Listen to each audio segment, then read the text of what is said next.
前不久，伊朗核科学家遇刺身亡，现在以色列摩萨德间谍突然遇刺身亡，伊朗的报复真的开始了吗？为何说宋仲平精准预言？敬请关注本节目了解详情。据越南媒体最新报道称，伊朗媒体发布了一段录像，记录了一段以色列情报机构摩萨德工作人员的遇刺时刻。12月3日，在以色列首都特拉维夫，一位被认为是以色列摩萨德的高级官员，在乘坐汽车在红绿灯的阻挡下停在路中时，然而却突然出现15个人的攻击，随后攻击者消失，没有任何痕迹被留下。随后的视频中，以色列大量执法人员聚集，因为并没有看见任何急救措施，所以基本判定这位间谍已经身亡。这视频在发布后，被许多人士认为这很有可能是伊朗策划的一场暗杀，为的就是在报复以色列暗杀他们核科学家被刺杀的愤怒。不得不说，如果这真的是伊朗所策划的行动，那么从最近的举动上来说，伊朗的报复很有可能已经正式启动了。正好符合军事专家宋仲平所说，伊朗可以报复以色列的方法大概是3种，一种是以牙还牙，用暗杀对暗杀，这正好符合了这次以色列间谍机构遇刺身亡事件，并且伊朗的核科学家遇刺就很有可能是这个组织机构执行的，所以如果伊朗开始报复，首选这个机构自然也就并不惊奇了。但是还是想说，伊朗头铁。宋仲平先生除了预测这一种方法外，还提出了另外2种方法，结合目前我们已知的事情，不得不说似乎都在变成现实。比如第2种方法是在叙利亚和黎巴嫩对以色列国内目标进行远程打击，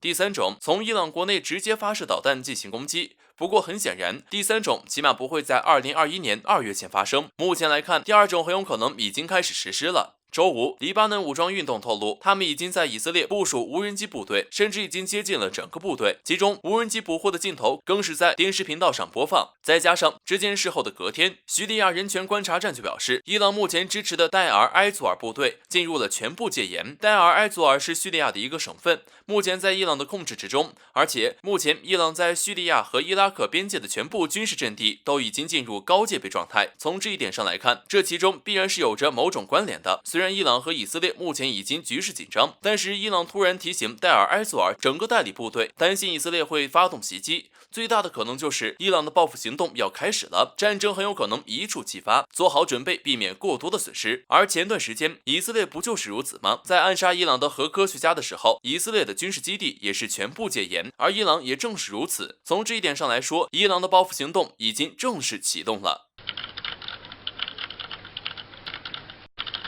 见识一下什么叫中国速度？为何说2020年依旧是中国海军非常辉煌的一年？为什么说中国要让西方失望了？敬请关注本期内容。近年来，由于中国大力发展基建，所以让大家见识一下一种速度，叫中国速度。而印度一直就喜欢和我们比，因此他们非常关注我国各方面的发展。近期，印度经济时报就发布了一篇关于中国海军发展研究的报告，在该报告中如此写道：即使在2020年，中国受到了新冠肺炎的冲击，但是2020年依旧是中国海军非常辉煌的一年。是什么让印度得出这样的结论呢？在该报告中，印度做出了数据统计，以佐证他们的说法。据称，即使不包括潜艇以及小型潜艇和其他支援舰，据不完全统计，在2019年，中国也至少下水了26艘军舰。这其中除了大家都知道的2艘055型驱逐舰以外，还有13艘056型护卫舰、8艘052D 型驱逐舰，以及其他像两栖攻击舰和综合补给舰等等。那么在2020年，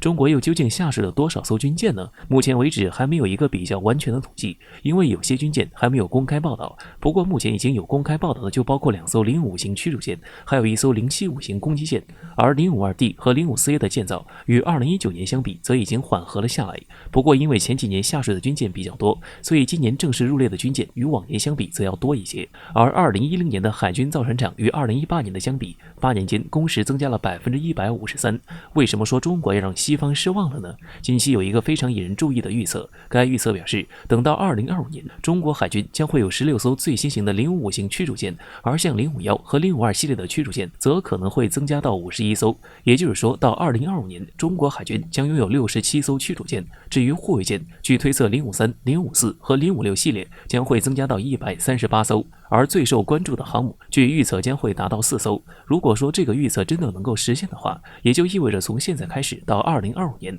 ，05型驱逐舰将要增加多达8艘，052D 型将要比055还要多加1艘，而护卫舰则要增加46艘之多。也就是说，如果这个预测能够完成，那么中国不仅要维持目前的造船速度，甚至还要进行提速。否则的话，如果按照目前的速度，到2025年想要完成这个目标是不可能的。不过这就让西方失望，因为提速完全不是问题，因为中国海军船厂一年建造的军舰几乎相当于一个欧洲海军强国所拥有的全部军舰，而这并没有达到极限。中国经过多年发展，目前已经是全球工业品种最为齐全的工业国家，而有这样的基础，其实想要将目前的军舰建造规模再扩大1倍，也并不是什么难事。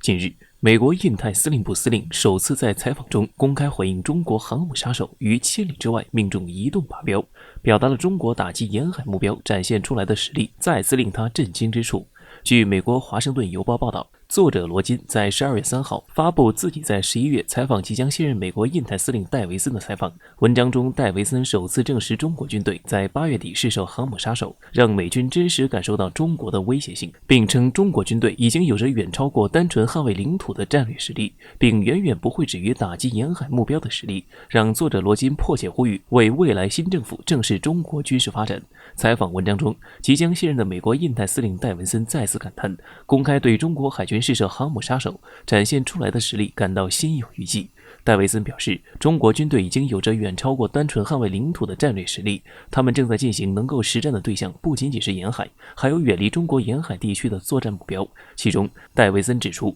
中国火箭部队实力带给东南亚地区的极大不对称性，处在重要战略地位的关岛和横滨非常脆弱，应该整合防空和导弹防御，能够时刻警惕。当此次行动被指是否针对美国航母，戴维森再度提起中国威胁论，称相信我，他们针对所有目标。据悉，文章中，中国海军于8月底发射的2枚导弹，一枚有着航母杀手之称的东风 21D， 作为全球第一种具有攻击2000公里之外移动目标的导弹，在打击发射过程中还能够改变运行方向，避开反导拦截。东风 21D 后续改进型通过加装多种弹头诱饵反导系统，让其更难被拦截的同时，打击精度接近巡航导弹。另一枚航母杀手的东风 26B 中程导弹也具备极强的对地攻击能力，攻击航母等大型海上目标时，25马赫的高超音速飞行，末端突防速度也达到了18马赫突防速度与竞争的打击精度。现有拦截体系几乎无法对其进行拦截，故有航母杀手之称。2000公斤的高爆弹头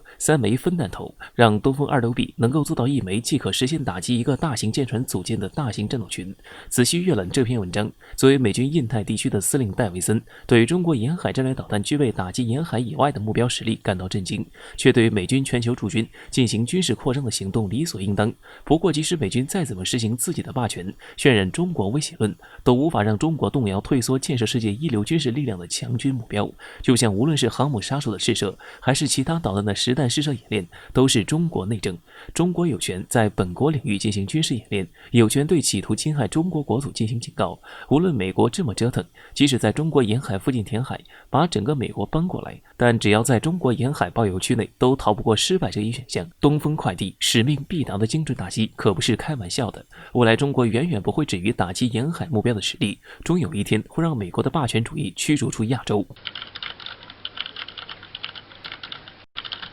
目前，国产003航母的建造过程可谓是让众多军迷望眼欲穿。近日，外国军事专家萨顿绘制了一张003航母的示意图，直称003堪比美国超级航母。003究竟是常规动力还是核动力？这张示意图主要还是根据目前最新的003航母卫星图片绘制的，把所有端口全部焊接好，并且还加上了传导。萨顿表示，从这张图中可以看见，和以往的中国航母相比，这艘新航母更接近美国海军的超级航母模型，并且会比前2艘能力更强。为什么能力更强？萨顿主要是从舰载机发射系统上来说，山东号和辽宁号都是跳台滑雪起飞，而003更有可能安装的是电磁弹射系统，也就是说可以弹射更重的飞机，比如说最新一代的隐形舰载机和无人驾驶战斗机。美国超级航母主要是指8万吨以上的核动力级航母尼米兹级，也就是说，目前估计中国的003航母最少也是在8万吨以上了。当然，也有不少人表示疑惑，美国这个是核动力，那中国的这艘也是核动力吗？这一点在社交媒体上也一直都是众说纷纭，各有各的意见，但是认为这是常规动力的人更多。主要就是目前中国并没有任何造核动力航母的经验，而且在中国航母发展史的时间来看又过于短暂，这不足以支撑中国能够快速制造核动力航母。不然要是核动力有这么好建，就不会是美国一家独大，法国的核动力航母更是被传为笑谈。在这样的情况下，有分析人士就指出，常规动力已经实锤了。这从目前最新图片上就可以看出来，如何鉴别常规动力和核动力。核动力和常规动力不一样的地方，第一个就是烟囱，核动力不需要烟囱，所以舰岛较小。不过由于目前003还没有安装舰岛，就不细说了。第二个就是安装预留动力口，目前003航母已经完成了分体建造，现在应该就是在合拢了。之后就是安装顶板，这个时候给动力舱留口就十分重要了。有分析人士表示，常规动力在安装后会形成一个品字形状，下面2个口会安装柴油发动机组和锅炉蒸汽轮机组，最后合拢后会有一个预留口在2个口的正上方。而核动力在安装时对这个要求就很高了，必须要在口子的正上方，没有遮挡，而常规动力就必然会有遮挡，这就是2种动力在建造时比较明显的区别。003目前刚好就是在建造阶段，在比较清晰的图上还是能看出来这样细微的差距。不过在官方公布之前，全部都是猜测，毕竟谁也不知道中国会在什么时候要放个大招，颠覆你的认知。如果这艘航母在服役后公布的大概数据上